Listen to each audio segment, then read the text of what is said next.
Hey everyone, welcome back to Voice of Africa. I'm thrilled to share today's news, a topic making waves across West Africa and beyond. Guinea's transitional government has just taken a major step in reshaping the political scene, and there's so much to dive into. This latest move could be a game changer, and I can't wait to break it all down with you. So, let's get right into it and explore what this means for Guinea, its people, and the path toward democracy. Recently, Guinea's transitional government decided to dissolve 53 political parties, placing an additional 67 under a strict 3-month observation period. This move includes 2 of the country's major opposition parties, sparking discussions and debates among political experts, citizens, and West African leaders. According to Guinea's Ministry of Territorial Administration, the goal is to clean up the political scene, removing inactive or non-compliant parties as the country moves toward a civilian government by 2025. This isn't just about cutting down party numbers, it's about streamlining Guinea's political framework. However, many are questioning if it's also a strategic attempt to limit opposition voices. Let's explore why this action is so significant and how it aligns with Guinea's journey under military rule since 2021. One major factor driving this decision is pressure from ECOWAS, Economic Community of West African States, a regional body that has been pushing Guinea to set clear plans for returning to democratic rule. After the 2021 military coup led by Colonel Mamadi Doumbouya, ECOWAS demanded a timeline for transitioning to civilian-led governance. With elections scheduled for 2025, the clock is ticking, and ECOWAS is keeping a close watch on Guinea's progress. This step by Guinea's government could be interpreted as a nod to ECOWAS demands. However, critics argue that dissolving political parties doesn't necessarily pave the way for a democratic environment. Is it a way to create order, or is it a means to control? The answer may shape Guinea's future in powerful ways. The Ministry of Territorial Administration has been vocal about its aim to bring order to Guinea's politics. This clean-up approach is intended to remove inactive or non-compliant parties, allowing only active, law-abiding groups to participate in the democratic process. Yet, many believe there's more to the story. Dissolving and observing opposition parties, especially as elections approach, raises questions about whether the government is consolidating power.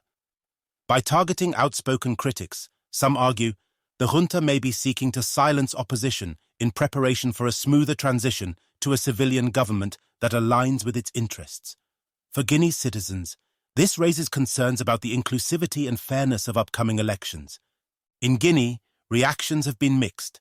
Some citizens support the dissolution, believing it could help root out political corruption and set the stage for credible elections. Others, however, view it as a threat to democracy, fearing that the government is undermining their right to choose from a diverse range of parties. Civil society organizations have expressed similar concerns. Many activists and human rights advocates fear that the transitional government's actions signal a trend toward authoritarianism rather than a true push for democratic reforms. They're also raising their voices to ECOWAS and other international bodies, urging them to ensure that Guinea's transition remains fair, transparent, and truly democratic. I hope you're finding this breakdown insightful. If you're enjoying this deep dive into Guinea's political changes, don't forget to like, comment, and subscribe for more updates on African politics and key developments that shape our continent's future. Your support means the world to us and helps us bring you the latest and most impactful stories. The 67 political parties now under observation have 3 months to meet specific criteria set by the Ministry of Territorial Administration.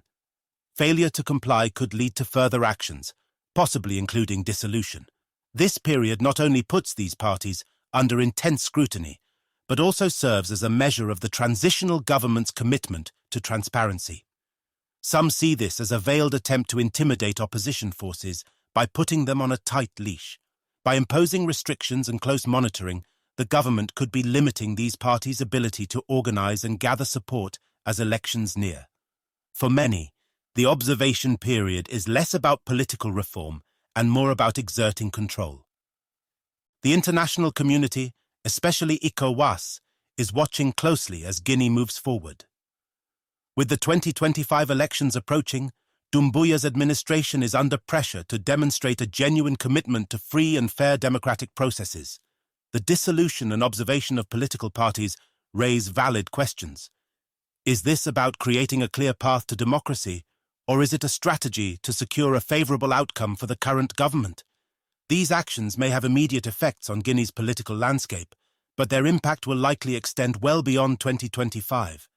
As Guinea's civil society, political leaders, and citizens advocate for their rights, this moment marks a crucial test for the nation's democratic future. As the transitional government navigates the path toward 2025, it must balance international demands, domestic expectations, and its own interests. This recent political restructuring could signal a more stable electoral process, but it also risks alienating segments of the population who view it as a form of suppression. To achieve a legitimate, widely accepted election outcome, the junta must embrace transparency and allow fair competition, all while showing ECOWAS that Guinea is committed to democratic progress. The stakes are high, and the actions taken today will echo into the future of Guinea's governance and stability. Guinea's political shakeup is a reminder of the complexities surrounding democratic transitions, especially under military rule.